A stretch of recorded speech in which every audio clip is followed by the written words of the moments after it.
બાંગ્લાદેશમાં ચૂંટણી માટે આજે મતદાન થઈ રહ્યું હતું.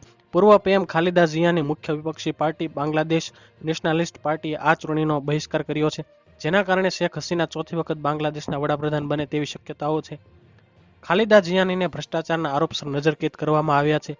બીજી તરફ મતદાન દરમિયાન ઠેર ઠેર હિંસા પણ થઈ છે. ચૂંટણીની ગરમાગરમી વચ્ચે શેખ હસીનાએ ભારતના ભરપૂર વખાણ કરીને કહ્યું છે કે આપણે ભાગ્યશાળી છીએ કે આપણી પાસે ભારત જેવો મિત્ર છે. ભારતનું હાર્દિક સ્વાગત છે.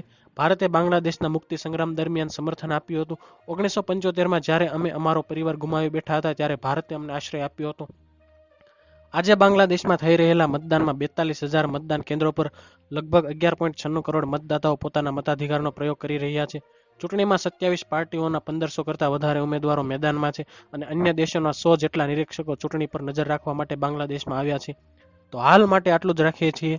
જો તમને અમારા વિડીયો પસંદ આવતા હોય તો વિડીયોને લાઇક કરજો, ચેનલને સબસ્ક્રાઇબ કરી બાજુમાં આવેલું બેલ આઇકન પ્રેસ કરજો, જેથી તમને અમારા વિડીયોની નોટિફિકેશન્સ મળતી રહે.